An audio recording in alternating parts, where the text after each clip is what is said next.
हरे कृष्णा प्रभु जी। हरे कृष्णा।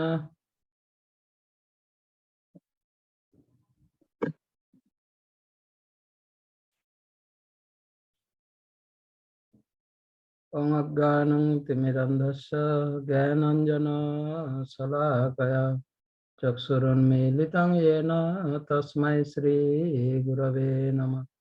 श्रीचैतन्यमनोभीष्टं स्थापितं येन भूतले स्वयं रूप कदा मह्यं ददाति स्वपदान्तिकं।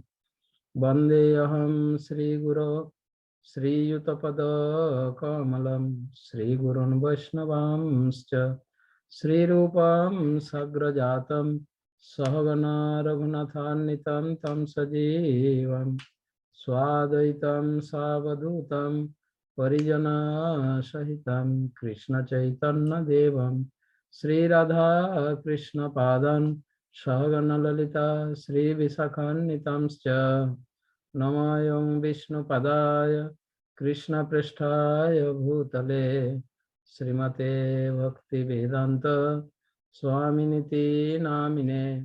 नमस्ते सरस्वती देवे गौरवाणी प्रचारिणे निर्विशेष शून्यवादी पाश्चात्यदेशतारिणे वाञ्छाकल्पतरुभ्यश्च कृपा सिन्धुभ्य एव च पतितानां पावनेभ्यो वैष्णवेभ्यो नमो नमः।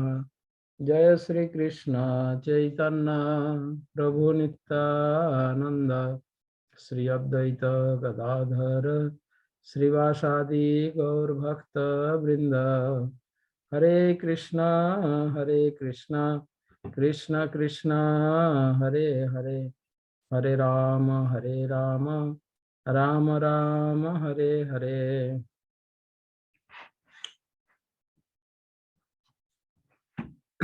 अध्याय 17 आज हम पढ़ेंगे। तो कल मैंने 17 अध्याय के विषय में मैंने बताया था कि इस 17वीं अध्याय में भगवान अर्जुन के प्रश्नों के उत्तर देंगे। अध्याय का प्रारंभ अर्जुन के प्रश्न से प्रारंभ हुआ है।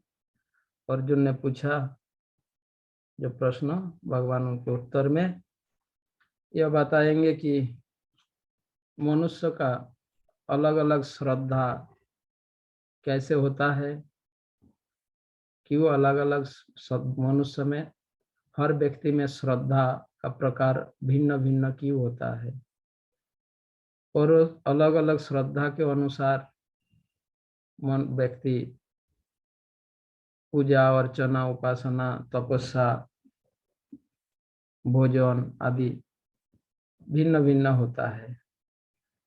व्यक्ति का स्वभाव भी अलग अलग होता है। ठीक है, उनके कार्यकलाप अलग अलग होता है। ऐसा क्यों होता है, अर्जुन के प्रश्न के उत्तर में बताएंगे। तो पहला श्लोक, अर्जुन उवाच ये शास्त्र विधि मुत्सृज्य यजन्ते श्रद्धयान्विता तेषां निष्ठा तु का कृष्ण सत्तमाहो रजस्तम।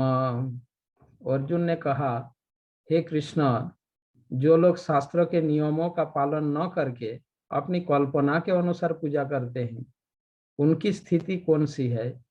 वे सतगुणी है, रजोगुणी है या तमगुणी?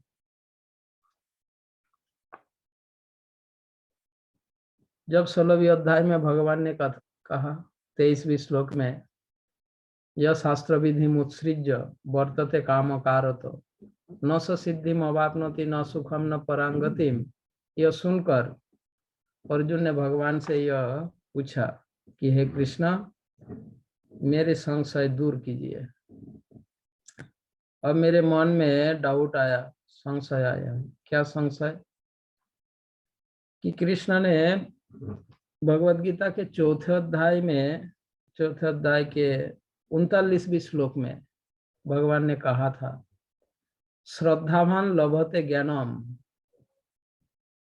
तत्परत्वेन निर्मलम, है ना। श्रद्धावान लभते ज्ञानम। चौथे अध्याय के 39वें श्लोक में भगवान ने यह बात बताया। श्रद्धालु व्यक्ति ज्ञान प्राप्त करता है, उसके बाद वो ज्ञान अनुशीलन करके वो पवित्र होता है, निर्मल होता है ज्ञान अनुशीलन करके। अब 16वें अध्याय में भगवान बता रहे हैं कि जो शास्त्र विधि को उल्लंघन करके अपने कल्पना के अनुसार वो अगर कार्य करता है तो उसे सफलता प्राप्त नहीं होता, उसे सुख प्राप्त नहीं होता और परम गति प्राप्त नहीं होता, है ना। अब अर्जुन का प्रश्न यह है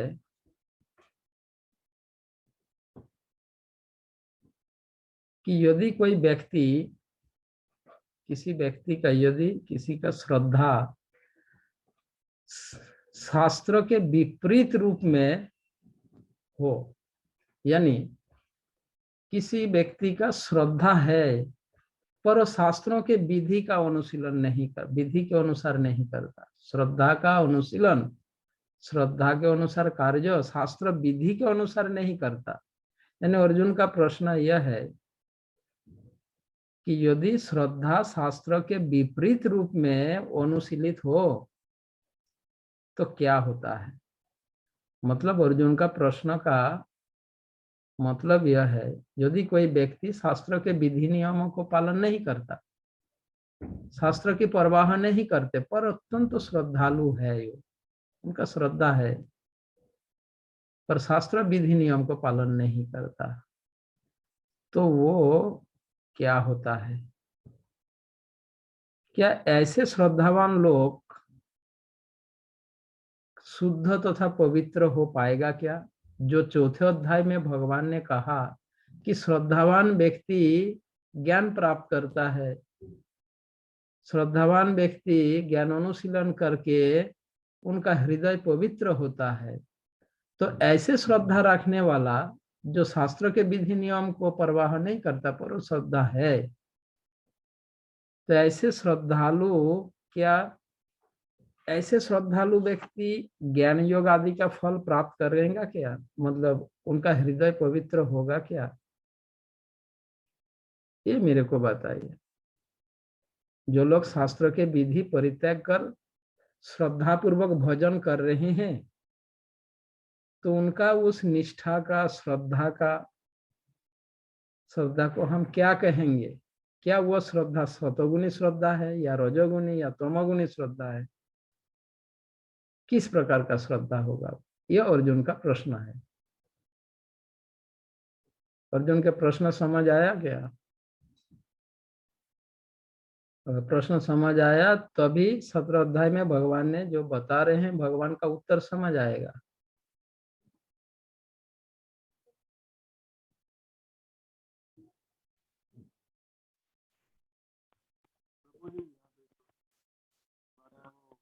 भगवान कृष्ण में श्रद्धा के बारे में बात करें। तो अर्जुन के प्रश्न यह है कि कोई श्रद्धालु जिनकी श्रद्धा को, मतलब शास्त्र विधि परित्याग करके श्रद्धा पूर्वक अगर वो भजन करते हैं, तो उनकी श्रद्धा को क्या कहा जाए। क्या ऐसे श्रद्धा से क्या वो पवित्र हो पाएगा। जो चौथे अध्याय में भगवान ने कहा श्रद्धावान व्यक्ति पवित्र होते हैं, उनका हृदय पवित्र हो जाता है, क्या ऐसे श्रद्धालु व्यक्ति का ऐसा फल मिलेगा क्या। क्योंकि कन्फ्यूज हो गए, जो शास्त्र विधि को अनुशीलन नहीं करेगा, चाहे वो कितना ही श्रद्धा के साथ क्यों ना करे, वो सफलता प्राप्त नहीं करेगा।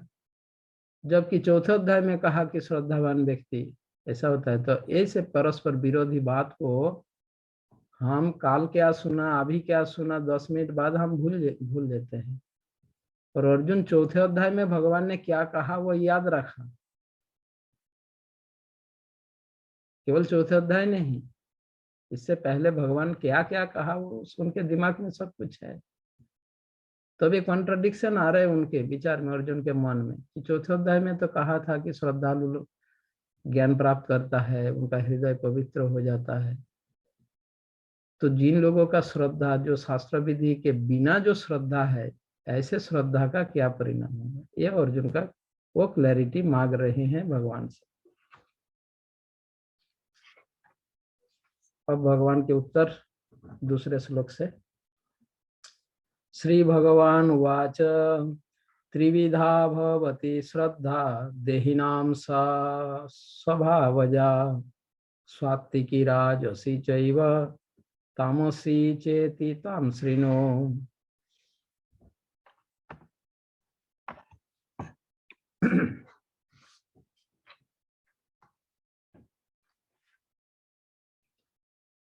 भगवान ने कहा, देहधारी जीव द्वारा अर्जित गुणों के अनुसार उसकी श्रद्धा 3 प्रकार की है, हो सकती है, सतोगुणी, रजोगुणी अथवा तमोगुणी।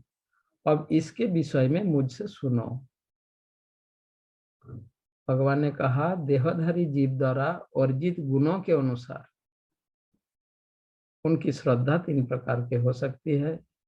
गुणों के अनुसार सतोगुणी हो सकता है, रजोगुणी हो सकता है, तमोगुणी हो सकता है। अब इस विषय में मुझसे सुनो, भगवान ने कहा। प्रभुपाद तात्पर्य में लिख रहे हैं, देखो, जो लोग शास्त्र के विधि विधानों को जानते हैं लेकिन आलस्य या कार्य विमुखतावश इनका पालन नहीं करते, वे प्रकृति के गुणों द्वारा शासित होते हैं।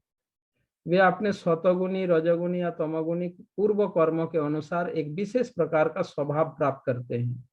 विभिन्न गुणों के साथ जीव की संगति शाश्वत चलती रही है। क्योंकि जीव प्रकृति के संसर्ग में रहता है, अतएव वह प्रकृति के गुणों के अनुसार ही विभिन्न प्रकार की मनोवृत्तियां अर्जित करता है। लेकिन यदि कोई प्रामाणिक गुरु की संगति करता है और उसके साथ उसके तथा शास्त्र के विभिन्न विधानों का पालन करता है, तो उसकी यह मनोवृत्ति बदल सकती है। वह क्रमशः अपनी स्थिति तमोगुण से सतोगुण या रजोगुण से सतोगुण में परिवर्तित कर सकता है। कहने का तात्पर्य यह है कि प्रकृति के किसी गुण विशेष में अंधविश्वास करने से ही व्यक्ति सिद्धि प्राप्त नहीं कर सकता। उसे प्रामाणिक गुरु की संगति में रहकर बुद्धिपूर्वक बातों पर विचार करना होता है, तभी वो उच्चतर गुण की स्थिति को प्राप्त कर सकता है। तो श्रील प्रभुपाद यह समझा रहे हैं, जो लोग शास्त्र विधि विधानों को जो लोग जानता तो है, पर कष्टकर समझकर शास्त्र के विधि पालन करना कठिन है। डिफिकल्टी समझकर, कष्टकर समझकर, क्लेश कर समझकर, अथवा आलस्यवश, अथवा आलस्य के कारण, आलसीपन के कारण शास्त्र के विधि विधानों का त्याग करके स्वेच्छापूर्वक केवल पूर्व जन्मों के संस्कार से उत्पन्न जो श्रद्धा, पूर्व जन्म के संस्कार से उत्पन्न श्रद्धा के अनुसार, लौकिक श्रद्धा के अनुसार यदि वो देवी देवताओं का आराधना करता है, पूजा करता है, तो उनकी श्रद्धा 3 प्रकार के होते हैं।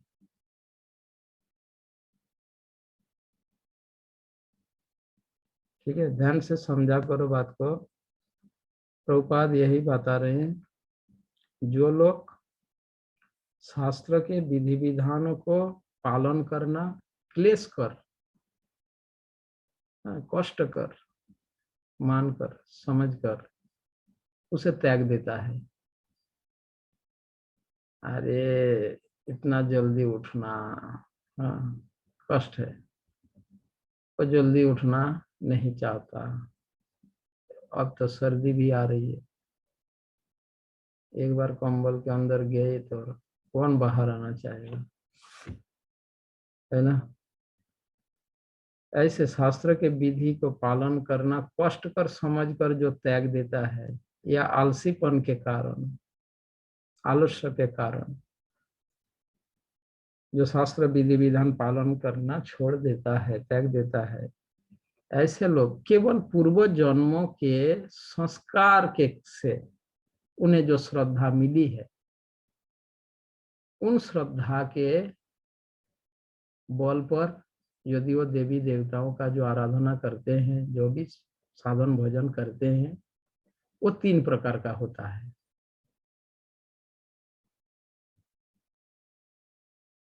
पर जो लोग इस जीवन में शास्त्र विधि अनुशीलन करके प्रामाणिक गुरु के निर्देशों के अनुसार साधना भजना करते हैं, उनका वह साधना भजना गुणातीत होता है, 3 गुणों से परे होगा। और जो लोग शास्त्र विधि का परवाह किए बिना तथा शास्त्र विधि को त्याग कर आलस्यवश हो या कष्ट कर समझ कर हो, और मनमानो ढंग से किसी प्रामाणिक गुरु के निर्देशना में नहीं, पर श्रद्धा पूर्वक चाहे देवी देवता की पूजा करे या भगवान की पूजा करे, उनकी वह श्रद्धा 3 प्रकार के होते हैं। और जो प्रामाणिक गुरु के निर्देशना में शास्त्र विधि के अनुसार जो करते हैं, वो गुणातीत होता है। अब अपना अपना देखो, हम क्या कर रहे हैं, क्या हमारा साधना भजना भक्ति एक गुण से परे हो रहा है या गुण के अनुसार हो रहा है? क्या हमारे अंदर यह टेंडेंसी है, आलसीपन की टेंडेंसी है या नहीं?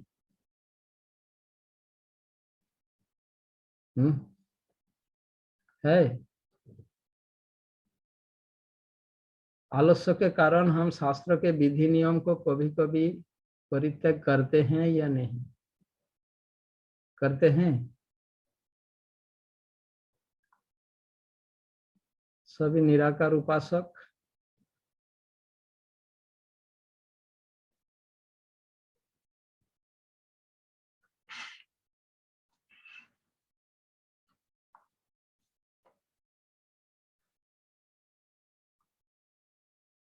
तो यदि ऐसा करते हैं तो एक श्रद्धा 3 प्रकार के होता है, यह प्रभुपाद समझा रहे हैं। ऐसे लोगों की श्रद्धा सतोगुणी, रजोगुणी और तमोगुणी। परंतु शास्त्रविद शुद्ध भक्तों के अनुगत्य में, उनके गाइडेंस में, भगवान के भक्ति के अनुशीलन में जो श्रद्धा देखी जाती है, जो श्रद्धा होता है, वह निर्गुण श्रद्धा होता है। हाँ, प्रारंभिक अवस्था में भक्तों के भक्ति साधना में जो श्रद्धा, वो गुण मिश्रित श्रद्धा रहता है। तो धीरे धीरे वो गुण मिश्रित श्रद्धा गुण के प्रभाव से मुक्त हो जाता है।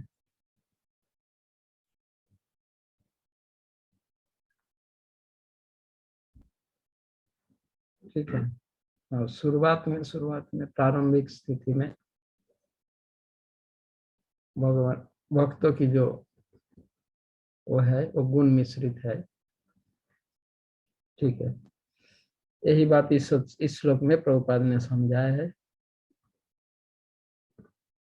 3 प्रकार के श्रद्धा। तो अर्जुन का जो प्रश्न था, प्रश्न के उत्तर में भगवान ने पहले क्या कहा, इसको ध्यान रखना है। अर्जुन का प्रश्न था, जिनकी श्रद्धा जो शास्त्र के विधियों को त्याग कर अगर श्रद्धा पूर्वक देवी देवता या भजना पूजना करते हैं, तो उनकी श्रद्धा किस प्रकार के हैं? इसके उत्तर में भगवान ने कहा, ऐसे लोगों के श्रद्धा 3 प्रकार के होता है, सतोगुणी, रजोगुणी और तमोगुणी। ठीक है, नेक्स्ट श्लोक संख्या 3। सत्तानुरूपा सर्वस्व श्रद्धा भवति भारत, श्रद्धामय अयम पुरुष यो यच्छिद्र स एव स। हे भरत पुत्र, विभिन्न गुणों के अंतर्गत अपने अपने अस्तित्व के अनुसार मनुष्य एक विशेष प्रकार की श्रद्धा विकसित करता है। अपने द्वारा अर्जित गुणों के अनुसार ही जीव को विशेष श्रद्धा से युक्त कहा जाता है। श्रील प्रभुपाद इस श्लोक के तात्पर्य बहुत विस्तार रूप से यह तात्पर्य लिए हैं प्रभुपाद जी।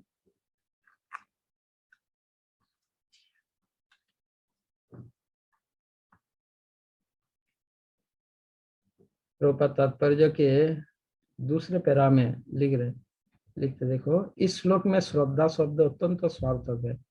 श्रद्धा मूलतः सतगुण से उत्पन्न होती है।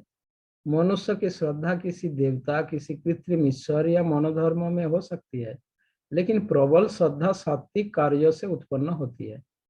किंतु भौतिक बद्ध जीवन में कोई भी कार्य पूर्णतया शुद्ध नहीं होता। वे सब मिश्रित होते हैं। वे शुद्ध सात्विक नहीं होते। शुद्ध सत्य दिव्य होता है। शुद्ध सत्य में रहकर मनुष्य भगवान के वास्तविक स्वभाव को समझ सकता है। जब तक श्रद्धा पूर्णतया सात्विक नहीं होती, तब तक वह प्रकृति के किसी भी गुण से दूषित हो सकती है। प्रकृति के दूषित गुण हृदय तक फैल जाते हैं। अतएव किसी विशेष गुणों के संपर्क में रहकर हृदय जिस स्थिति में होता है, उसी के अनुसार श्रद्धा स्थापित होती है। यह समझना चाहिए कि यदि किसी का हृदय सतगुण में स्थित है तो उसकी श्रद्धा भी सतगुणी है। यदि हृदय रजोगुण में स्थित हो तो उसकी श्रद्धा रजोगुणी है, और यदि हृदय तमोगुण में स्थित है तो उसकी श्रद्धा तमोगुणी होती है। इस प्रकार हमें संसार में विभिन्न प्रकार की श्रद्धाएं मिलती है, और विभिन्न प्रकार की श्रद्धाओं के अनुसार विभिन्न प्रकार के धर्म होते हैं। धार्मिक श्रद्धा का असली सिद्धांत तो सतगुण में स्थित होता है, लेकिन चूंकि हृदय कलुषित रहता है, अतः विभिन्न प्रकार के धार्मिक सिद्धांत तो पाए जाते हैं। श्रद्धा की विभिन्नता के कारण ही पूजा भी भिन्न भिन्न प्रकार के होती है। तात्पर्य के इसमें प्रभुपाद जी स्पष्ट रूप से समझाए 3 प्रकार के श्रद्धा की उत्पन्न हो रहा है प्रकृति के 3 गुणों के प्रभाव के कारण। जीवों के जो शुद्ध चेतना है ना, जीवों के शुद्ध स्वरूप जो है, शुद्ध स्वरूप में जो श्रद्धा होती है वो स्वरूपगत श्रद्धा होती है, निर्मल, पवित्र, शुद्ध। उसमें गुण का प्रभाव नहीं होता। जीवों के शुद्ध हृदय में ये जो स्वरूपगत श्रद्धा, यानी उनका जो हृदय में, शुद्ध हृदय में जो श्रद्धा, वो श्रद्धा केवल भगवत विषय में ही होता, भगवान के विषय में ही होता, अन्य किसी विषय में नहीं होता। जैसे ही हृदय में गुण का संस्पर्श, यानी गुण द्वारा प्रभावित होता है, गुण का स्पर्श हो जाता है, तब वो श्रद्धा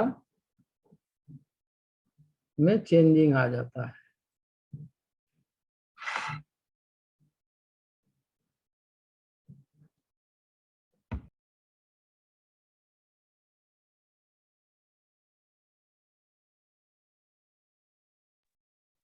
तब श्रद्धा में परिवर्तन आ जाता है।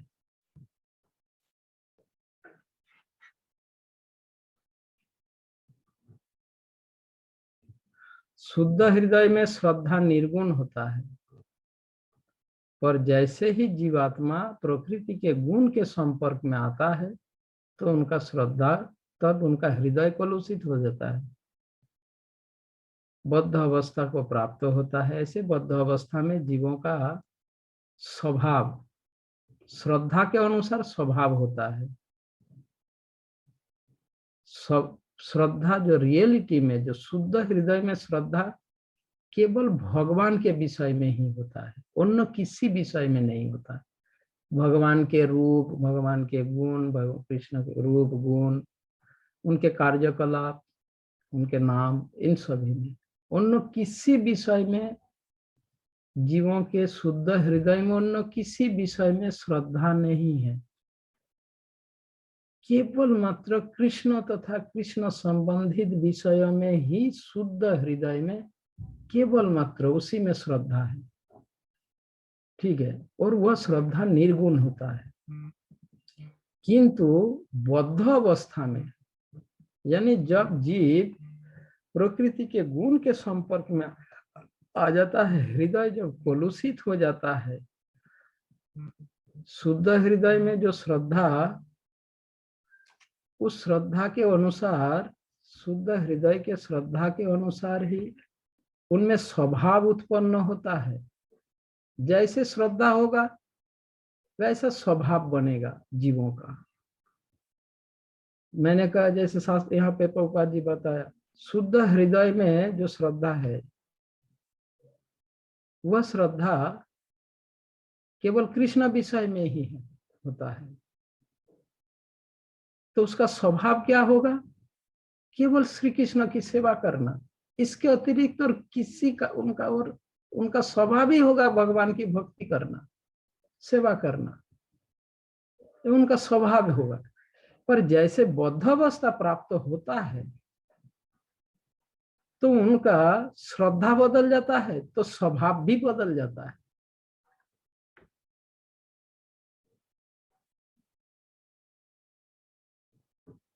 तब उनका स्वभाव विकृत हो जाता है। उस समय प्रकृति के संसर्ग में शुभ तथा अशुभ कर्मों के कारण विकृत श्रद्धा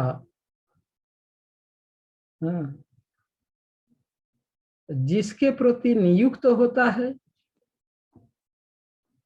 जिस गुण के प्रति वो प्रभावित रहता है, उसके अनुसार उनका श्रद्धा, उसके अनुसार ही उनका श्रद्धा का परिचय, पहचान होता है।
हाँ, मैं क्या कह रहा था, तो जो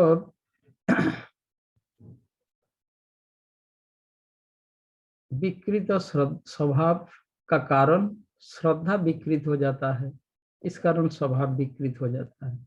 और ऐसी स्थिति में जिस गुण द्वारा वो प्रभावित होता है, उनकी श्रद्धा को ऐसा ही समझना चाहिए। अगर सतगुण द्वारा प्रभावित होगा तो उनकी सतगुणी श्रद्धा होगा, और सतगुणी श्रद्धा के अनुसार स्वभाव सतगुणी स्वभाव होगा। रजोगुण द्वारा प्रभावित होगा तो राजसी श्रद्धा होगा, और राजसी श्रद्धा के अनुसार स्वभाव भी राजसी स्वभाव होगा, रजोगुणी स्वभाव होगा। यदि तमोगुण द्वारा प्रभावित होगा हृदय, तो उनमें तमोगुणी श्रद्धा और तमोगुणी स्वभाव होगा। ठीक है, तो श्रद्धा के अनुसार स्वभाव बनता है, और स्वभाव के अनुसार व्यक्ति कार्य करता है। जैसा स्वभाव ऐसा ही कार्य करेगा, है या नहीं? जैसा स्वभाव होगा ऐसा ही कार्य करेगा वो, ऐसा ही सोचेगा, ऐसा विचार करेगा, ऐसा कार्य करेगा।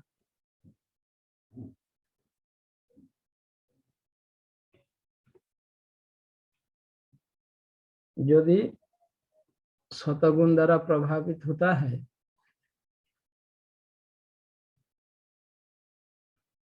तो स्वभाव श्रद्धा सतगुणी हो जाएगा, तो उनका स्वभाव सतगुणी स्वभाव बनेगा। और सतगुणी स्वभाव क्या होता है? सतगुण का लक्षण पहले चर्चा हो चुका है। सतगुण का जो लक्षण होता है उसके अनुसार वो कार्य करेंगे सतगुण के हिसाब से। रजोगुण द्वारा प्रभावित होता है, रजोगुणी ऐसा। तो भगवान अर्जुन से कह रहे हैं कि हे भारत, श्रद्धा भगवती भारत, हे भारत, सभी लोग श्रद्धामय है, मतलब सभी के अंदर श्रद्धा है। अब जिस व्यक्ति का हृदय का स्थिति जैसा है उसकी श्रद्धा भी उसी प्रकार का है। हृदय का स्थिति यानी हृदय में सतगुण का प्रभाव है, अंतःकरण में या रजोगुण का या तमोगुण का, जैसा स्थिति होगा उनका श्रद्धा वैसा ही होगा। ठीक है।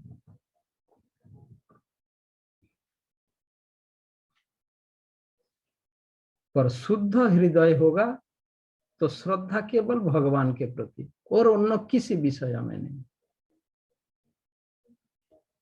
ठीक है।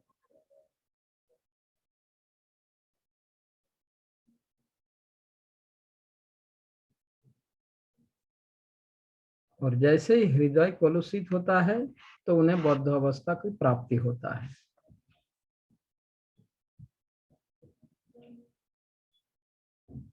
बद्ध की अवस्था में, बद्ध दशा में, जब बद्ध अवस्था को जब प्राप्त होता है तब पूर्व जीवन के संस्कार बस उसका कुछ तो एक स्वभाव रहता है। उस स्वभाव से उसका अंतःकरण, उनका हृदय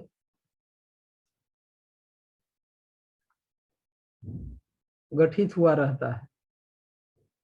और उसी अंतःकरण को ही शास्त्र के भाषा में सत्व कहलाते हैं। सत्व संशुद्धि, सत्व संशुद्धि ही यानी हृदय को शुद्धिकरण करना ही हमारे जीवन का लक्ष्य है। जिनका हृदय शुद्ध हो जाएगा तो जीवन लक्ष्य प्राप्ति निश्चित हो जाता है।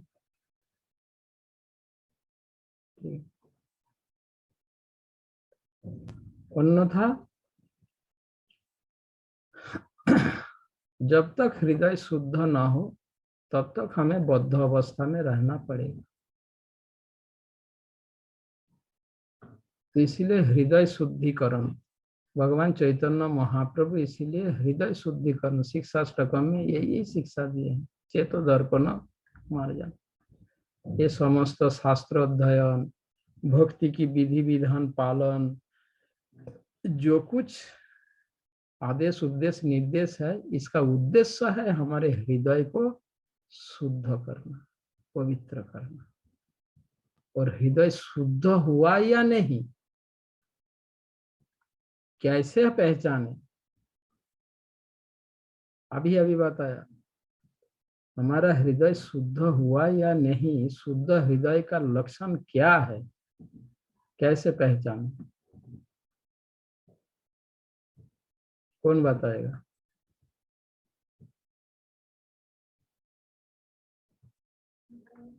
मंजरी सुंदरी माता जी टेडी बेयर लेके बैठे हैं, बोलिए।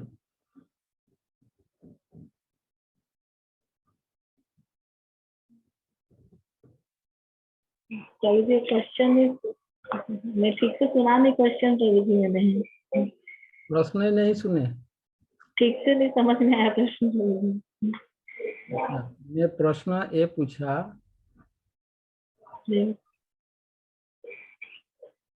जी प्रभु जी बताइए। मैंने पूछा कि शुद्ध हृदय, हृदय हमारा शुद्ध हुआ या नहीं। इसको कैसे पहचाने? अभी अभी हमने चर्चा की, शुद्ध हृदय का पहचान क्या होता है?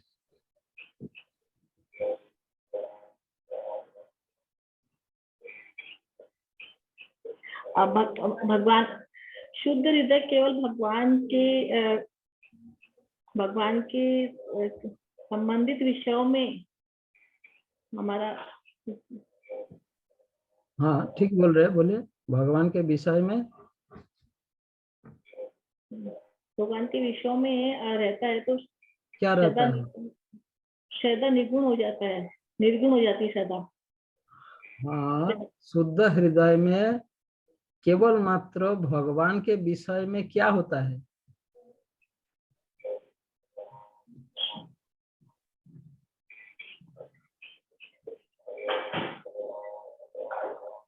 सही तो बोल रहे हो, एक शब्द छूट रहा है।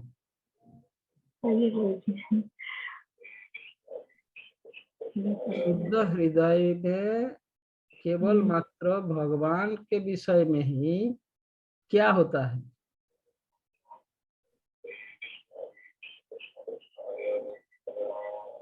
उससे तो हमारा स्वभाव बन जाता है और हमारे विचार।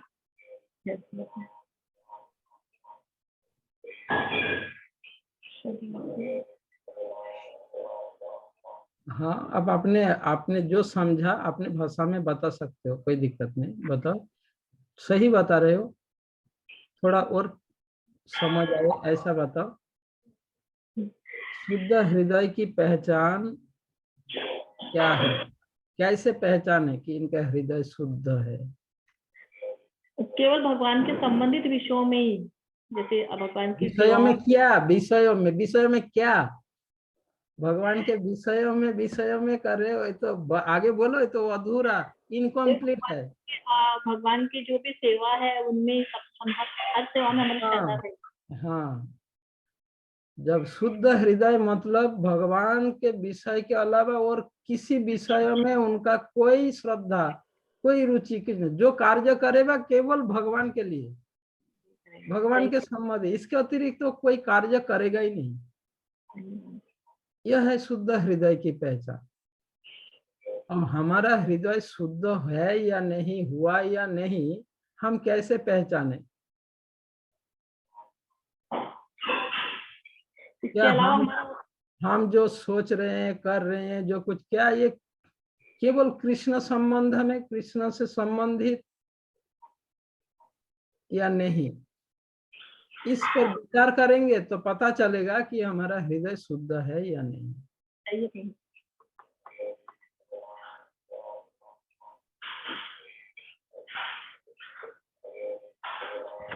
आप अपने बच्चों के लिए सोचते हो क्या?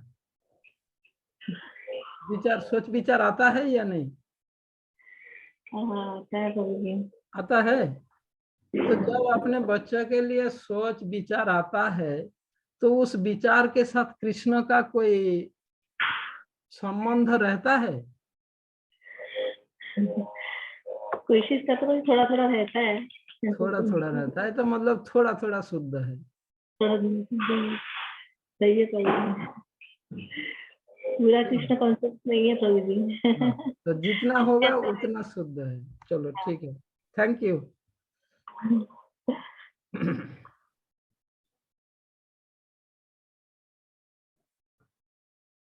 तो जब जीव भगवान से अपना संबंध फिर से जोड़ने का प्रयास करेगा तभी उनका हृदय शुद्ध होने का चांस है ना। अभी तो हृदय कलुषित हो गया, अब इसको फिर से शुद्ध करना है, तो यही उपाय है। कैसे? भगवान से फिर से संबंध जोड़ना है। अब ये संबंध जोड़ना अपने मनोकल्पित ढंग से नहीं चलेगा, ये भी भगवान पिछले अध्याय में बता दिया। कैसे करना होगा? शास्त्र विधि के अनुसार और प्रामाणिक गुरु के निर्देशना।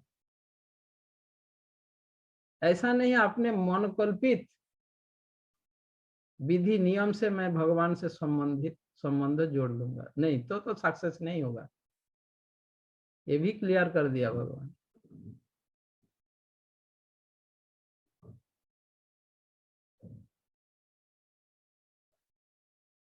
यानी शुद्ध हृदय में जो श्रद्धा वो निर्गुण श्रद्धा है, और कलुषित हृदय में जो श्रद्धा वो सगुण श्रद्धा है।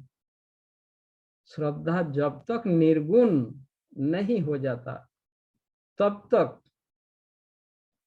हमारे हृदय में प्रेम का कोई प्रश्न ही नहीं उठता, तब तक हमारे हृदय में केवल काम है। समझे? जब तक हृदय, मैंने कहा शुद्ध हृदय मतलब निर्गुण श्रद्धा, कलुषित हृदय यानी सगुण श्रद्धा, गुण सहित, वो है गुण मुक्त। तो हृदय जब तक निर्गुण नहीं हो जाता, निर्गुण श्रद्धा मतलब पूर्ण शुद्ध नहीं हो जाता, तब तक हमारे हृदय में प्रेम उत्पन्न हो ही नहीं सकता। मतलब प्रेम का कोई अस्तित्व हो ही नहीं सकता। तब तक हमारे हृदय में वो जो कुछ जिसे हम प्रेम समझ रहे हैं वो प्रेम नहीं, वो काम है।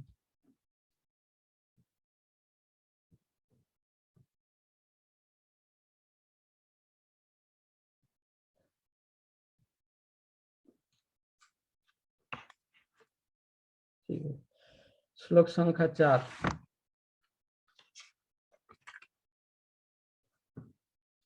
यजन्ते सात्विका देवान् अक्षरांसि राजसा प्रेतान् भूतान् गुणाश्चैन यजन्ते तामसा जना। यजन्ते सात्विका देवान् यक्ष रक्षांसि राजसा प्रेतान् भूतगणान् च अन्ये यजन्ते तामसा जना। सतगुणी व्यक्ति देवताओं को पूजते हैं, रजोगुणी यक्षों और राक्षसों की पूजा करते हैं, और तमोगुणी व्यक्ति भूत प्रेतों को पूजते हैं।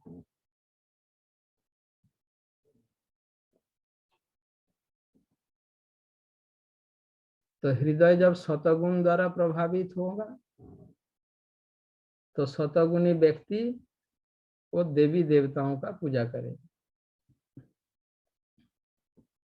रजोगुण द्वारा प्रभावित होगा तो यक्ष और राक्षसों की पूजा करेगा।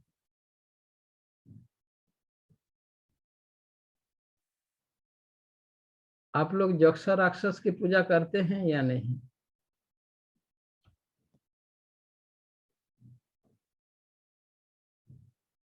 आप में से कौन नहीं करते हो? हाथ उठाओ।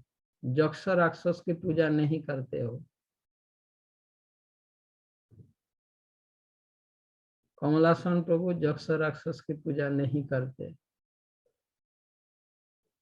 और नारायणी नहीं करते, और मतलब आप में रजोगुण नहीं है। यहाँ कहा जा रहा है रजोगुणी व्यक्ति यक्ष राक्षसों की पूजा करते हैं, और आप में से और कौन नहीं करता यक्ष राक्षसों की पूजा?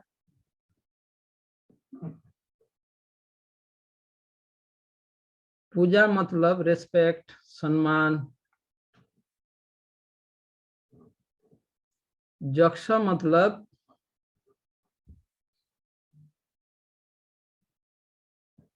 कोषाध्यक्ष, कुबेर का सम्मान करते हो या नहीं? या करते हो या नहीं? जो हाथ उठाया था अभी भी हाथ उठाना है। मालती देवी दर्शन दो, कब तक छुपे रहेंगे? क्या पैसा को सम्मान करते हो या नहीं? सम्मान करते हैं प्रभु जी, पूजा नहीं करते हैं। अरे पूजा का अर्थ सम्मान करना। सम्मान और पूजा एक ही है क्या प्रभु जी? हाँ, अलग है?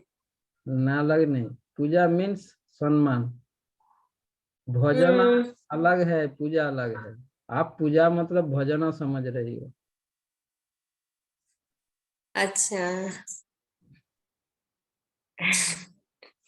सम्मान तो करते हैं प्रभु जी। करते हो ना? तो जक्ष राक्षस का सम्मान करते हो या नहीं? चलो जक्ष का नहीं पहले नहीं समझा था इसलिए हाथ उठा दिया। अब दूसरा, दोबारा दोबारा ठीक से बोलो, राक्षस का सम्मान करते हो या नहीं? मुझे पता नहीं। है पता नहीं? राक्षसों की सम्मान करते हो या नहीं करते हो? राक्षसों का तो नहीं करते प्रभु। नहीं करते? नहीं। और कौन कौन नहीं करते? राक्षस मतलब असुर स्वभाव वाला। कौन हाथ उठाया? समर्पिता माता जी। और राक्षसों की सम्मान नहीं करते हो, हाथ उठाओ।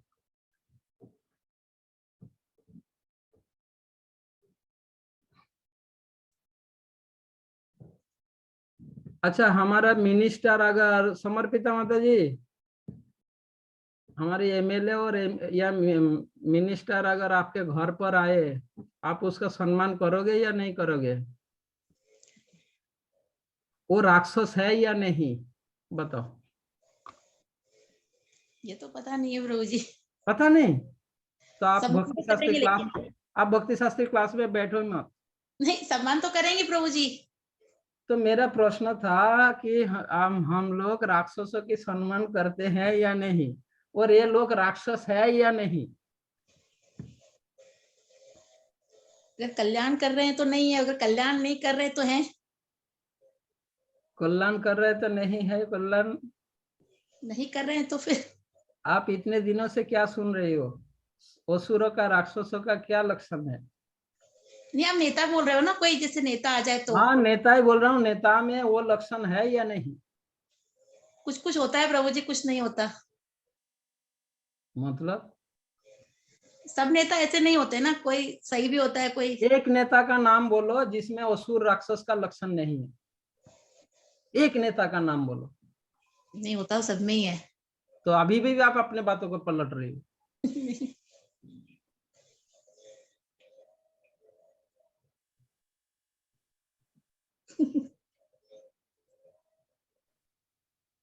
तो भगवान इस श्लोक में कहा, सतोगुणी व्यक्ति देवताओं की पूजा करते हैं, रजोगुणी यक्ष और राक्षसों की पूजा करते हैं, और तमोगुणी व्यक्ति भूत प्रेतों को पूजते हैं। कई बार राक्षसों की पूजा, क्या बोले? कई बार नहीं चाहते हुए भी राक्षसों की पूजा करनी पड़ती है। जैसे अभी नेताओं का उदाहरण दिया, तो अब हम नहीं चाहते लेकिन फिर भी बाय फोर्स करना पड़ता है उनको। हाँ, ये बात भी सही है। हम करना नहीं चाहते, पर राक्षसों की समाज में रहने के कारण हमारी समाज राक्षसों से भरा है, तो हम हृदय से तो नहीं करते।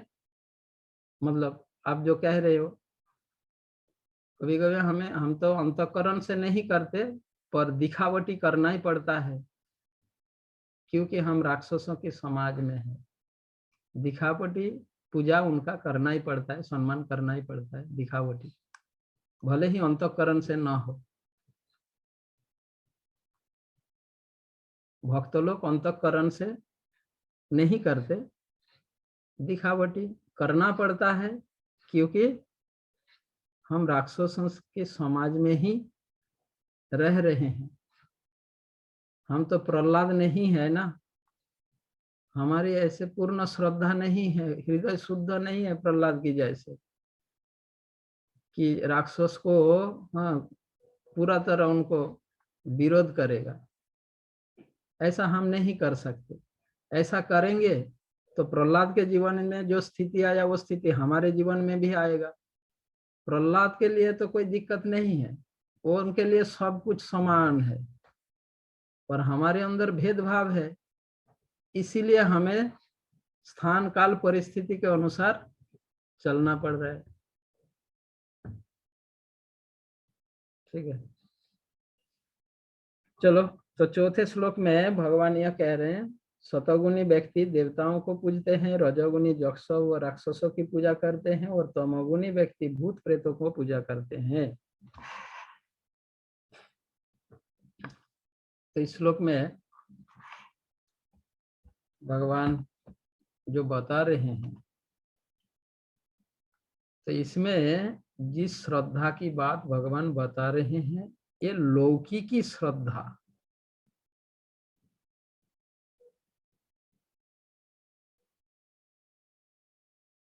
सांसारिक सगुण श्रद्धा, लौकिकी श्रद्धा, ठीक है। सगुण श्रद्धा या लौकिकी श्रद्धा का प्रकार, विविध प्रकार वर्णन कर रहे हैं। लौकिकी श्रद्धा का प्रकार भेद बता रहे हैं। शास्त्रों के अनुसार केवल भगवान ही पूजनीय है। तो यहाँ पूजनीय मतलब ये लौकिक श्रद्धा नहीं, दिव्य। शास्त्र के अनुसार केवल भगवान ही पूजनीय है, किंतु नाना प्रकार के लौकिक इच्छाओं, कामनाओं से परिचालित होकर जब लोग विभिन्न देवताओं या विविध प्रकार के कामनाओं पूर्ति के लिए वो पूजा करते हैं, तो उनकी श्रद्धा 3 प्रकार के हो जाता है, जो पहले 7वें अध्याय में भगवान कह चुके हैं। 7वें अध्याय में भगवान इस बात का विस्तार से वर्णन कर चुके हैं।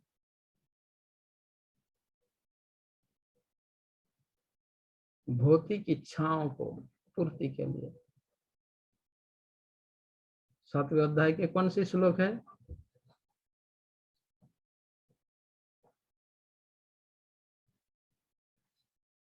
कौन बताएगा कौन सा श्लोक है 7वें अध्याय के? भौतिक कामना,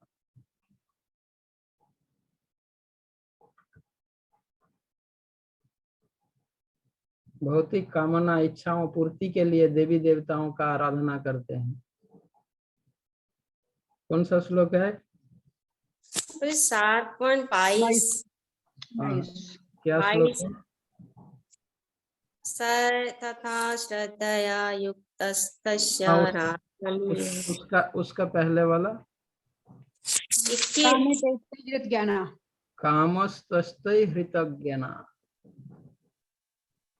कामस्तस्थै हृतज्ञाना यजन्ते इह देवता तम तंग नियमम आस्थाय प्रकृत्य नियतस्य। ऐसा है क्या? नहीं, काम्य तेते हृत ज्ञान प्रपदन्ते अन्य देवता तम तम नियम आस्थाय प्रकृत्य कामस्तस्थै हृतज्ञाना, भौतिक कामना पूर्ति के लिए। एक और ना प्रभु जी, वो ये पे अन्य देवता भक्त है जैसे श्रद्धयान्विता ते अपि मामेव कुंते है। हाँ, उसमें भी है। तो ये इस प्रकार के जो लौकिक भौतिक सांसारिक कामनाओं द्वारा जब हमारा हृदय परिचालित होता है, तब हमारी श्रद्धा कामना के इच्छाओं के अनुसार वो अलग अलग हो जाती है, सात्विकी, राजसी और तामसी। जो लोग सात्विकी श्रद्धा वाले होते हैं, सतोगुण द्वारा प्रभावित होते हैं, ये देवी देवताओं का पूजा करते हैं, उनका श्रद्धा देवी देवताओं की ओर नियोजित होता है। उसी प्रकार जिनका हृदय रजोगुण द्वारा प्रभावित होता है, वे यक्ष, राक्षस आदि इनकी पूजा करते हैं, और तमोगुण द्वारा प्रभावित व्यक्ति भूत प्रेत आदि की पूजा करते हैं। उनकी श्रद्धा इनके ऊपर नियोजित होता है। और इसमें एक बात और ध्यान देना है, कभी कभी एक ही देवता की पूजा 3 प्रकार के होता है। कोई शिव जी की पूजा श्रद्धा सात्विकी रूप से करता है, कोई व्यक्ति सतोगुणी भाव से शिव जी की पूजा कर रहे हैं, तो कोई रजोगुणी राजसी भाव से, तो कोई तामसी भाव से।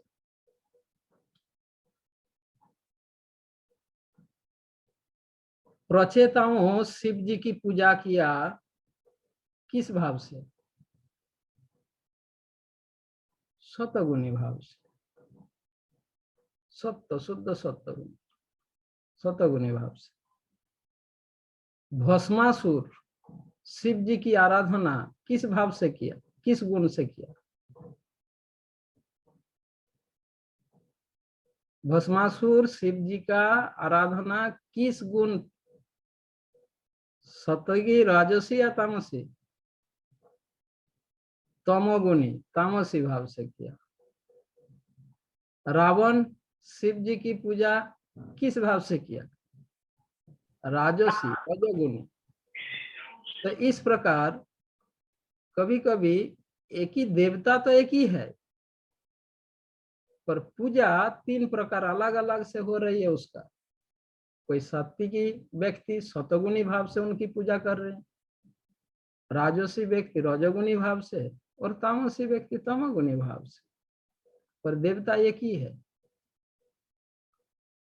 इसीलिए यो यो यांग यांग तनु भक्त श्रद्धयार्चितुम रिच्छति तस्य तस्य अचलम श्रद्धाम तामेव विदधामः। अब जिसका जैसा श्रद्धा है भगवान उसके अनुरूप उन्हें वह श्रद्धा प्रदान करते हैं। तो इसलिए कभी कभी ऐसा होता है कि एक ही देवता की पूजा तीन गुणों में होता है। प्रलय के समय मार्कंडेय ऋषि जो शिव जी की पूजा किया था, आराधना किया था, और भूषणी कौवे जो शिव जी की आराधना किया था,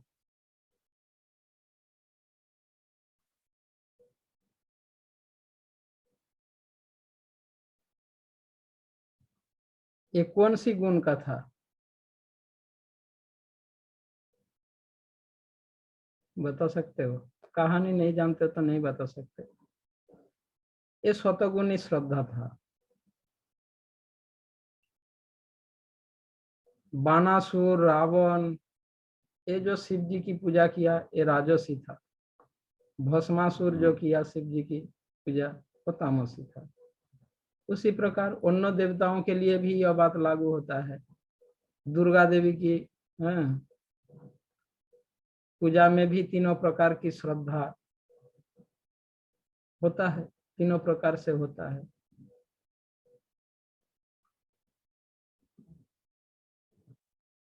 जैसे दुर्गा देवी की वो जो क्या होता है, नवरात्र, कोई नवरात्र व्रत सतगुणी व्यक्ति भी कर रहे हैं, कोई रजोगुणी व्यक्ति भी कर रहे हैं, कोई तमोगुणी व्यक्ति भी कर रहे हैं।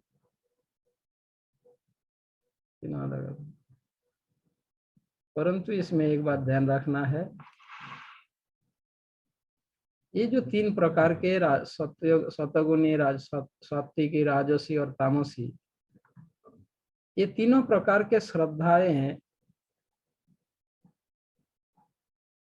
चेंज हो सकता है, परिवर्तन हो सकता है। कैसे? सत्संग के प्रभाव से, भगवान के शुद्ध भक्तों के प्रभाव से यह परिवर्तन हो सकता है।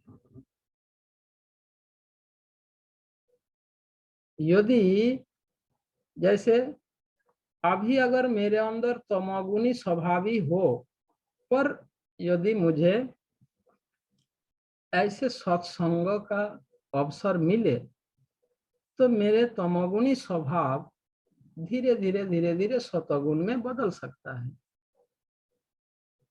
या मेरे अंदर रजोगुणी स्वभाव है तो सत्संग के प्रभाव से यह रजोगुण सतगुण में परिणत हो सकता है। फिर सतगुण से भी वो मुक्त हो सकता है सत्संग के प्रभाव से।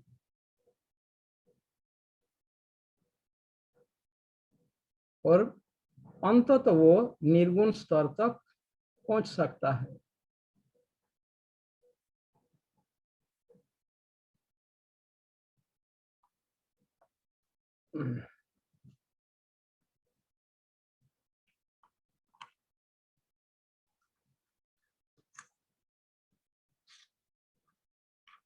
ठीक है, अभी श्लोक संख्या 5 और 6 एक साथ है, इसको पढ़ते हैं। अशास्त्र विहितम घोरम तपंत ये तपोजना दंभ अहंकार संयुक्ता कामराग बलान्विता कर्षयन्त शरीरस्थं भूतग्रामम अचेतस मां चैवान्त शरीरस्थं तान्नि असुर निश्चयान। जो लोग दंभ तथा अहंकार से अभिभूत होकर शास्त्र विरुद्ध कठोर तपस्या और व्रत करते हैं, जो काम तथा आसक्ति द्वारा प्रेरित होते हैं, जो मूर्ख है तथा जो शरीर के भौतिक तत्वों को तथा शरीर के भीतर स्थित परमात्मा को कष्ट पहुंचाते हैं, वे असुर कहे जाते हैं। जो लोग दंभ तथा अहंकार से अभिभूत होकर शास्त्र विरुद्ध कठोर तपस्या, दंभ और अहंकार से अभिभूत होकर, दंभ अहंकार के वशीभूत होकर शास्त्र विरुद्ध कठोर तपस्या और व्रत करते हैं। भीष्म पंचक व्रत, पंचगव्य, 5 दिन निर्जला, है ना। यदि यह व्रत दंभ और अहंकार के वशीभूत होकर करे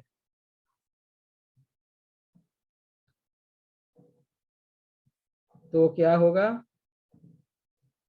यहाँ पर बता रहे, दंभ अहंकार के वशीभूत होकर कठोर तपस्या और व्रत करते हैं, जो काम तथा आसक्ति द्वारा प्रेरित होते हैं, जो मूर्ख है तथा जो शरीर के भौतिक तत्वों को तथा शरीर के भीतर स्थित परमात्मा को कष्ट पहुंचाते हैं, वे असुर कहे जाते हैं।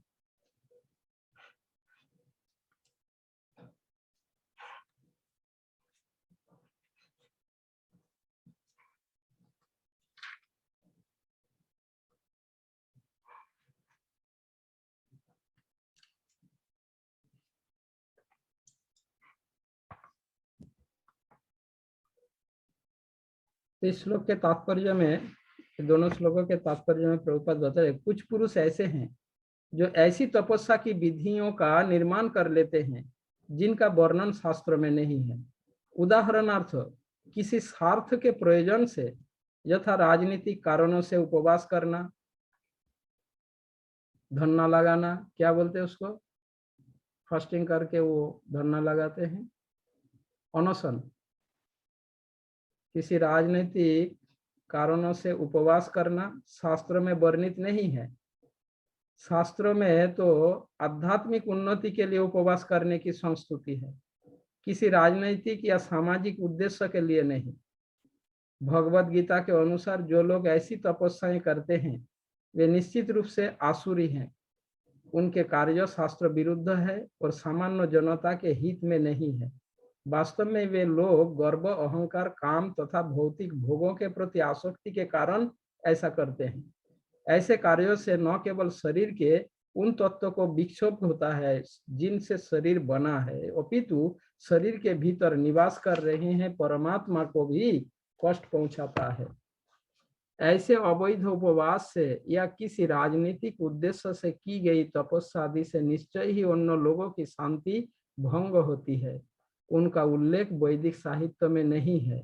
आसुरी व्यक्ति सोचता है कि इस विधि से वो अपने शत्रु या विपक्षियों को अपनी इच्छा पूरी करने के लिए बाध्य कर सकता है, लेकिन कभी कभी ऐसे उपवास से व्यक्ति की मृत्यु भी हो जाती है। ये कार्य भगवान द्वारा अनुमत नहीं है। वे कहते हैं कि जो इन कार्यों में प्रवृत्त होते हैं वे असुर है। ऐसे प्रदर्शन भगवान के अपमान स्वरूप है, क्योंकि इन्हें वैदिक शास्त्रों के आदेशों का उल्लंघन करके किया जाता है। इस प्रसंग में अचेतसो शब्द महत्वपूर्ण है। सामान्य मानसिक स्थिति वाले पुरुषों को शास्त्रों के आदेशों का पालन करना चाहिए। जो ऐसी स्थिति में नहीं है वे शास्त्रों की उपेक्षा तथा अवज्ञा करते हैं और तपस्या की अपनी विधि निर्मित कर लेते हैं। मनुष्य को सदैव आसुरी लोगों को चरम परिणति को स्मरण करना चाहिए, जैसा कि पिछले अध्याय में वर्णन किया गया है। भगवान ऐसे लोगों को आसुरी व्यक्तियों के यहाँ जन्म लेने के लिए बाध्य करते हैं।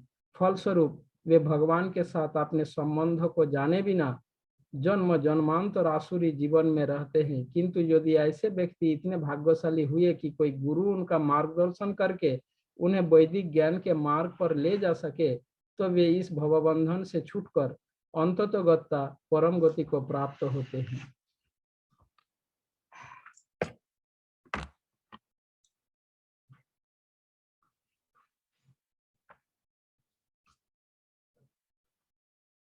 तो भगवान यहाँ पर यही बता रहे हैं कि जो लोग अपने कामनाओं को पूर्ति के लिए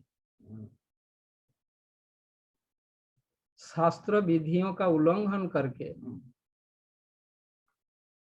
घोर तपस्या, कठोर तपस्या करते हैं, उनका वह तपस्या, वह व्रत, वह उपवास, ये सात्विकी, राजसी और तामसी से अलग होता है।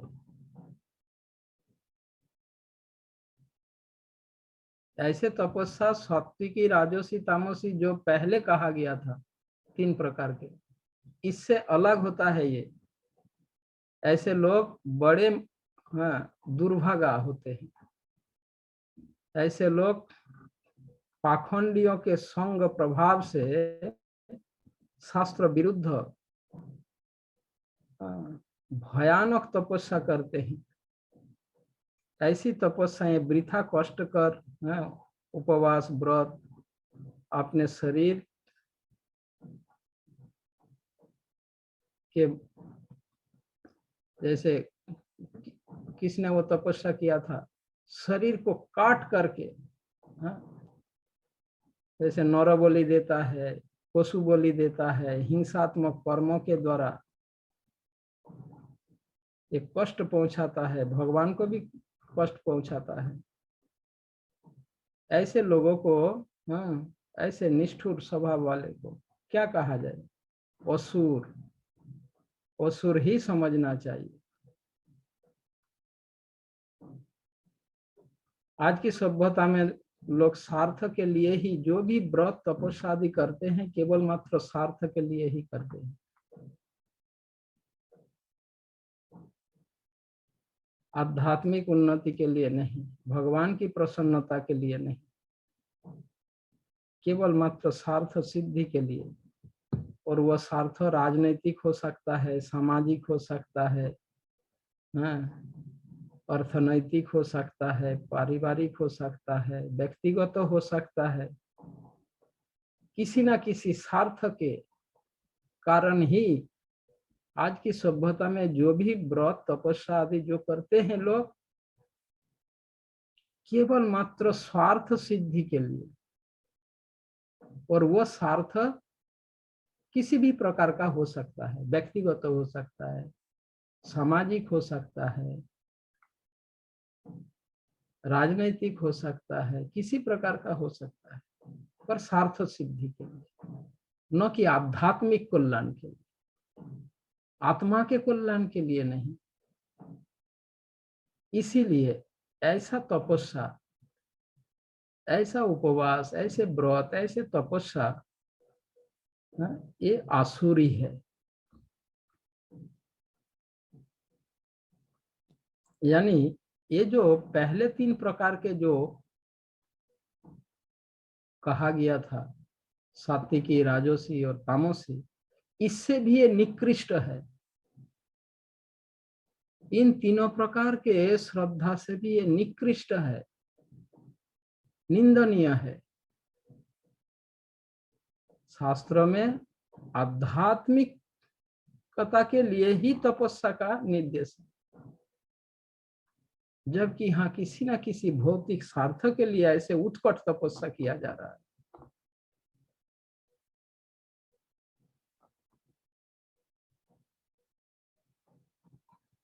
शास्त्र में कठोर तपस्या का निर्देश है, पर आध्यात्मिक कल्याण के लिए, आत्मा के कल्याण के लिए।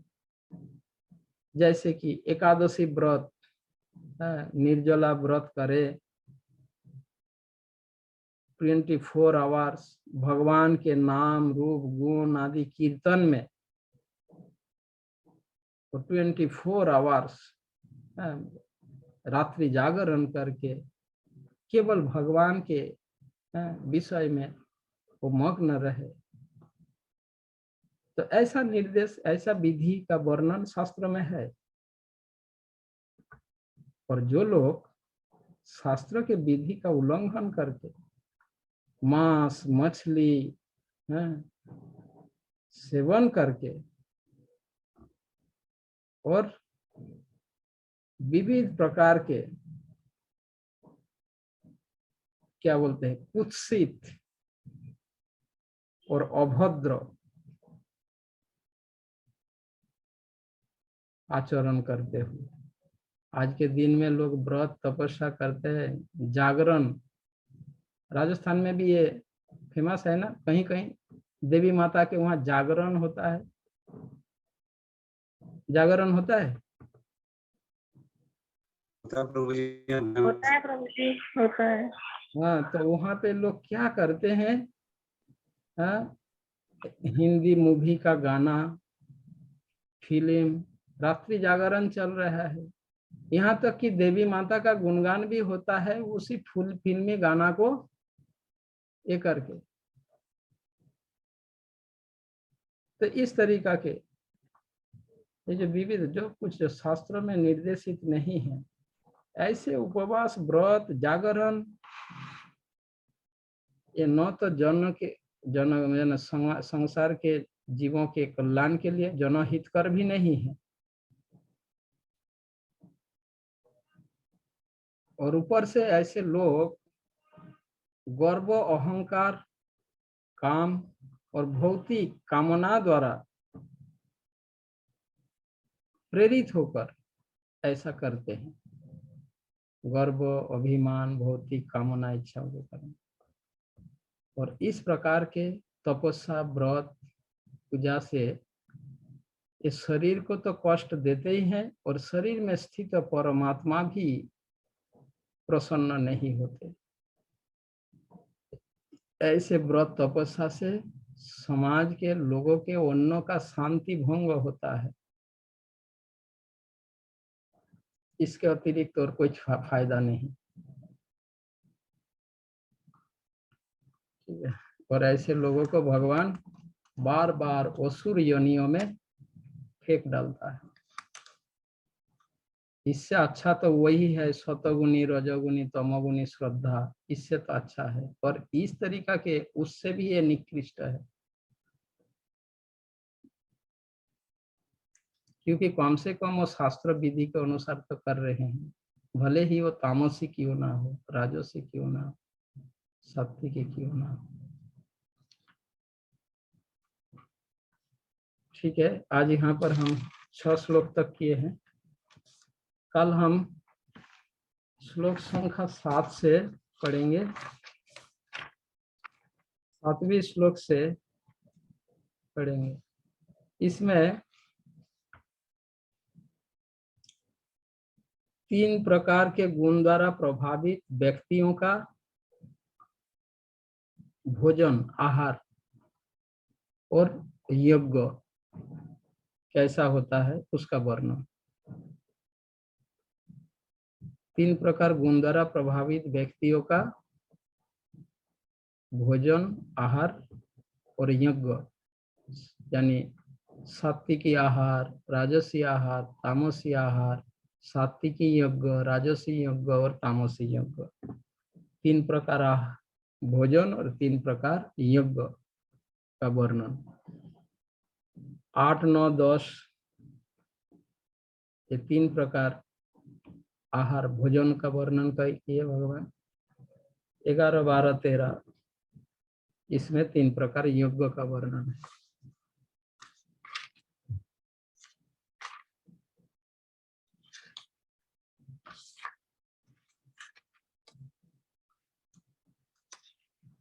ठीक है, हरे कृष्णा। प्रभु जी कल सैटरडे है, कल क्लास है क्या? नहीं, काल परसों क्लास नहीं है, फिर मंडे मिलेंगे। जय श्रील प्रभुपाद की जय। क्या क्वेश्चन पूछो? मेरे पास टाइम नहीं है अभी। क्या प्रश्न है? मैं तो ये पूछ रही थी प्रभु जी कि जो तीनों गुणों से अतीत होकर भक्ति करते हैं वो भक्ति के कौन से स्तर पे होते हैं? निर्गुण स्तर पे। निर्गुण तो होते हैं, भक्ति का जो 9 स्तर है ना उनमें से कौन से थे? वो डिपेंड करता है।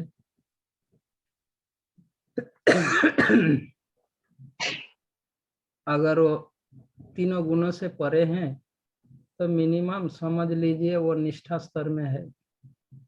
निष्ठा स्तर।